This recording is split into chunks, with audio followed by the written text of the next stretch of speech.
Dragonet prophecy. He swept his tail around, trying to feel how big a rock he was standing on. It was big. It stretched farther than he could reach.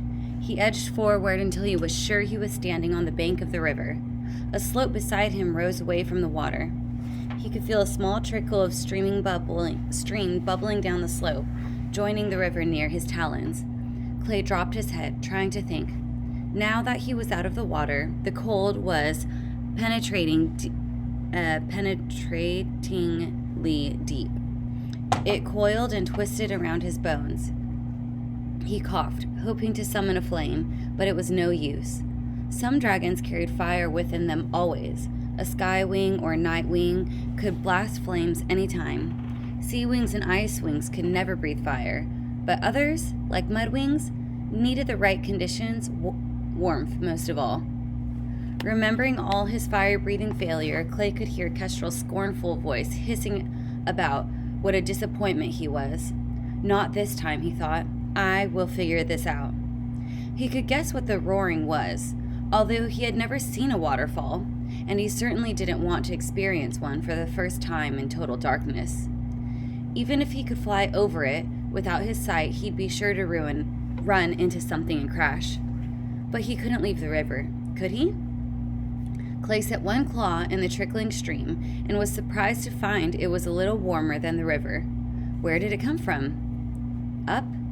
Surely up meant closer to the surface and the outside world. He inhaled, hoping to catch the scent of the outside, but the only faint smell was of rotten eggs. He set his jaw. The stream had to lead somewhere not over a waterfall. Clay spread his wings to feel the cave walls and crept up the stream, slipping now and then on the slick stone. Soon he felt a ledge ahead of him. He climbed over it and splashed into a deeper pool. The rotten egg smell was much stronger up here. He tried to wade forward, and the water crept up his legs. Suddenly, he felt a stinging pain slice through the softer scales of his underbelly. With a hiss, he scrambled back up on the ledge. His wings caught on something sticky overhead, and he felt the same sharp pain shivering through his tendons. He pulled his wings in close to his body, quickly, but the stickiness came with it and suckered onto his scales like enormous globby leeches. It felt like the poison in Dune's tail stabbing him in 1,000 places, dissolving his skin from the inside out. Clay let out an agonizing yell and tried to stumble back down the slope to the river, but he lost the feel of the stream under his claws. He was stumbling blind over bare rocks. Frantic to escape the pain, he lunged forward to the sound of the waterfall. His head collided with something hard and knocked him to the cave floor. As he lost consciousness, his last thought was, I failed them. Freezing water splashed over Clay's head. He woke up with a gasp as the rest of his body was plunging into the river. Strong talons gripped his shoulders, shoving him under the water. He thrashed, terrified, and the current nearly dragged him away. The other dragon yanked his head into the air and shouted, Quit struggling! I'm trying to save you! Clay went limp and let himself be shoved under again. He felt the sticky poison washing from his scales, although the pain lingered. As his panic died down, memory clicked on. He lunged back to the surface. Tsunami! He yelped. He tried to wrap his wings around her, flapping and splashing in the dark. Her claws dug into the spines along his back. Seriously, Clay, stop moving. She whacked his tail back into the water with her own. I don't know what the white stuff is, but it smells awful, and I think it's trying to dissolve your scales. You stay in the water until it's gone. She moved his claws to the rock and helped him hang on against the fierce current while she poured more water over his head. He strained his eyes, trying to see her, or even a black shadow that might be her, but it was too dark. He clung to the feeling of her cold, wet scales against his. She was really there, here. How did you get free? He asked through the chattering teeth. They had to shout to be heard over the roaring waterfall. Fire, Tsunami said. I realized if Kestrel's flames could merge the chains together, maybe more fire would break them apart. She knew I couldn't do it, and as usual, she figured we wouldn't help each other, because that's not a dragon's nature or whatever. It took Sunny and Starflight together to get their fire hot enough, but they blasted one of the links until it melted, and then I followed you as fast as I could. Clay rested his head on the rock by her talons. It felt like the cracks between his scales were singing high-pitched arias of pain. Well, he said, as you can see, it's going great so far. I was just about to save the day. You would have, Tsunami said. I'm sure you've woken up soon and made it to the river on your own. She batted one of his wings lightly with hers. Clay wasn't sure of that at all, but he wasn't about to add whining to the list of things wrong with him. Did you see the glowworms, he asked instead. Kind of cool, right? Oh, I can beat that. A moment passed, and then Tsunami's stripes began to glow along her wings and tail. She even turned on the whirls of light around her snout. Dimly, the cave took shape around them. Clay had never been so happy to see anything in his life. Thanks, he said. It seems kind of unfair. You guys can see in the dark. It's the rest of us who actually need glowing scales. Tsunami ducked her head in an odd, embarrassed way. Well, they're not meant to help us see, she said. Clay stretched his legs and tail under the water. The goop on his scales was gone, but the stinging was still there, battling the freezing numbness caused by the river. Really, he said, trying to take his mind off the pain. Then why do you glow? Well, he'd never seen Tsunami stammer over anything. Now he was really curious. Tell me, he said, splashing her. You know, you're doing that thing you're doing, she said, where you talk about something ridiculous so you don't have to deal with something serious. I am not, Clay protested. You're the one who's ducking the question. All right, fine, she said with a grimace. Glowing in the dark, what Webb says it's to attract other sea wings. That's how we choose our partners or whatever. She shoved his head under the water again, and he came up spurting. Now, aren't you sorry you asked? He was a little bit. The idea of Tsunami leaving them for another sea wing with cool glowing scales made Clay feel extra blobby and drab. So, we can't go up the rocks, he said. What do we do about the waterfall? He hoped she wouldn't ask whether his scales were still hurt. He just had to tough it out until the pain went away. She grinned. We dive right over it, she said. How high could it be? And how many sharp rocks could there be at the bottom, he countered. I'd like to see what we're jumping off first, please. All right, let's go check it out, she said, releasing him and leaping into the water. The current whooshed her way, and he had to let go of his rock to follow her quickly before the light of her scales disappeared. Tsunami, he called. There's no way she could hear him over the roaring waterfall. An underwater boulder slammed into his belly, and he inhaled a mouthful of river. Choking and coughing, he paddled after the blurry glow in the distance. Suddenly, the glow vanished, and he was plunged into darkness again. Tsunami, he roared. A heartbeat later, Clay felt the air suddenly yawn wide in front of him. Some instinct kicked in, and he lashed out with his talons and tail. One of his claws caught a jagged spur of rock, and he flung his front talons around it, just as the rest of him flew out into space. He was dangling over the waterfall. He dug his claws into the rock and hung on for dear life, scrunching his eyes shut even though the darkness was dark enough. His poison-riddled skin screamed with agony as it stretched below his scales. He couldn't bear to think of how far Tsunami might have fallen. He could picture her broken body, somewhere far below him. Something whacked his foot. Watch out, Clay, Tsunami's voice teased. It's really dangerous. You might stab a claw. Clay opened his eyes. The waterfall crashed along beside him, cascading into a foamy pile of bubbles only a short distance below his dangling back claws.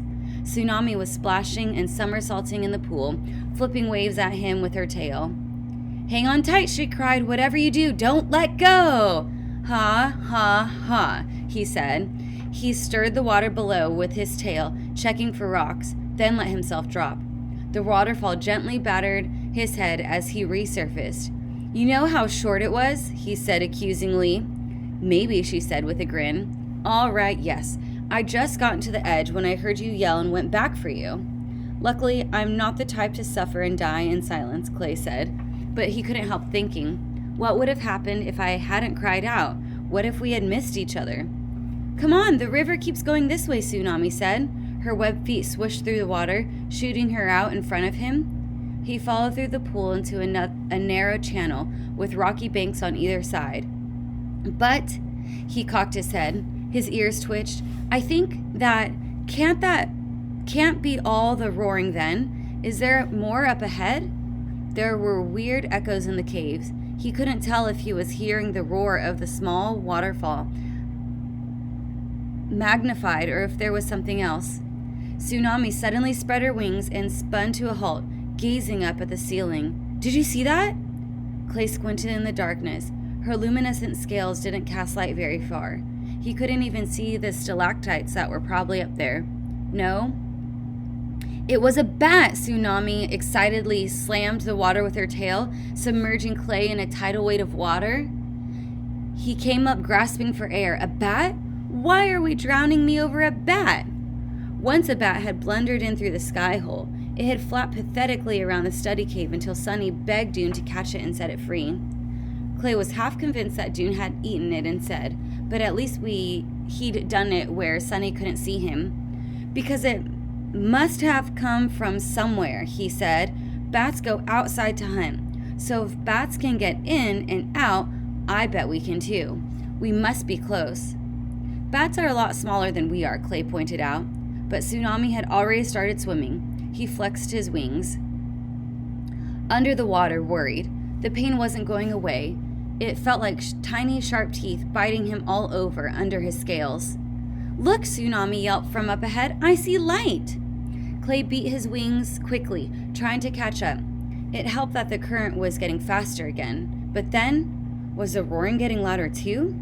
He came around a bend in the river and saw a circle of silvery light in the distance. The dark outline of Tsunami's head was barreling towards it. Clay couldn't believe his eyes. It was moonlight, just like he'd seen through the sky hole. There really was a way out, and they'd found it.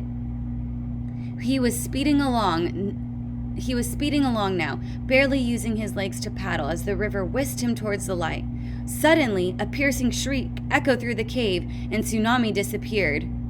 Please be another joke, please be another joke, Clay prayed, swimming as fast as he could. The moonlit entrance yawned wide in front of him, and then abruptly he shot into open space. The river plunged out of the cave and straight down a tall, sheer cliff. Clay's wings flew open and he banked, catching the air before he fell. He was flying! Clay had flown before, short hops around the cave, dodging the stalactites and flapping in circles, but that was nothing. Nothing compared to this.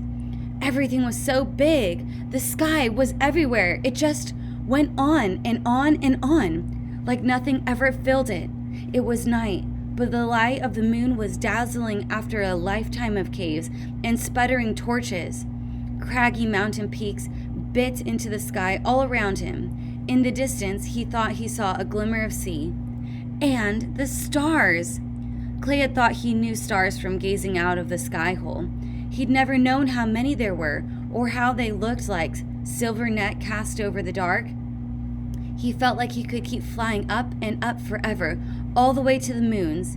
He wondered if any dragon had ever tried to do that.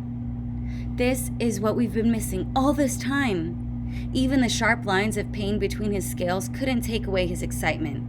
Can you believe this? He called, spitting in the air. Tsunami, isn't it amazing? There was no answer.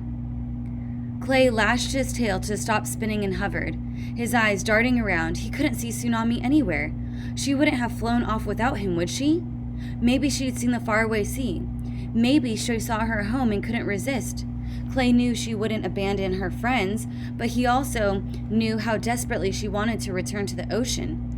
He glanced down toward the horizon, spotting her far below him, flapping into a frantic downward spiral. Something was wrong. It looked like one of her wings was working. Clay twisted into a dive and barreled toward her. He tucked his wings closely to his body, fighting back the terror as he plummeted. Wind whistling past his face. Wind! He'd imagined it all wrong. It was like a living thing, grabbing his tail to throw him off balance, whisking his eyes to blind him, flaring under his wings to slow him down. It seemed to dig icicling sharp claws into his skin, slicing under his scales. The waterfall and the cliff shot past at lightning speed. Was he falling too fast? The ground hurtled towards him, shadows and moonlight mixed in shapes he'd never seen and couldn't understand. He had no idea how far away it was or how soon he would reach it. He'd never dealt with distance like this before. Would he be able to stop? Would it hurt when he did? But he could see Tsunami below, still struggling, so he knew that she hadn't hit the bottom yet, and that made him even braver. He fell and fell and fell, and she got closer and closer until Clay passed her and instantly flared his wings open. His body slammed upright like he'd run into a wall, and then a moment later he was whammed again, this time by a heavy sea wing landing on him from above. He tumbled, nearly losing Tsunami over his head, but they caught onto each other with their talons and held tight. With her claws wrapped fiercely around his neck, Clay battled to stay aloft, beating his wings in wide arcs. He wasn't strong enough to lift her, but at least he could slow her fall. Tsunami let out a yelp, and then Clay felt something like claws snag his wings and tail. They lost their hold and on each other as they fell through the trees, smashing branches, ripping off leaves before they thudded to the earth. It took Clay a moment before he could breathe again. Tsunami's tail was flopped across his snout. He pushed it aside and sat upright, creaking with pain. Tsunami rolled over onto her back, letting her wings flop out to either side. Close up, Clay could see that he was right. One of her azure blue wings was crooked, as if it had been wrenched out of her shoulder. He touched it with one claw and they both winced. "What happened?" Clay said. "Getting out of the chains," Tsunami said. I think I dislocated it." "And you came after me anyway?" Clay said, appalled. "Why didn't you tell me you were hurt?" She shrugged and winced again. "It didn't hurt so much in the river, but once I tried to fly—" "Dirt!" Clay yelled suddenly. "I'm standing on dirt!" He stabbed his claws into the ground and they sank right into the earth. A thrill ran through him from the snout to the tail. Tsunami looked up at him. "Yay?" she said. "It's amazing," he cried. "Feel how soft it is." He seized a handful of dirt and flung it at her. "Hey, quit that," she protested, defending herself with her good wing. Clay flattened himself into the grass, feeling the warm earth crumble around his legs and clump against his scales. Scents of green and brown and buried sunshine overwhelmed him. It was nothing like the hard, cold, bare rock under the mountain. The ground here was welcoming and full of life. A worm burrowed past his nose and he snapped it up. "Well, now we're not even," Tsunami said. "Now we're even," Tsunami said. "I saved you. You saved—" "I heard the river!" Clay cried, jumping up and shaking himself. Tsunami ducked the shower of dirt that flew off him. "River plus dirt means mud." He spun around and raced through the trees towards the sound of bubbling water. Tsunami found him rolling blissfully in the mud banks of the river. "I don't think most dragons get this excited about being so dirty," she said wryly. "I bet my kind do," Clay said, ignoring her screams. "I've never been this warm in my whole life." For the first time ever, his claws didn't ache. His claws didn't ache. His scales didn't itch. His wings didn't feel too dry. And he wasn't worried about this stubbing his talons even over the step. He felt the mud squelch into the gaps between his scales and realized that the pain from the cave poison was fading, as if the mud was healing him. He sighed happily, squishing himself farther down into the damp riverbank.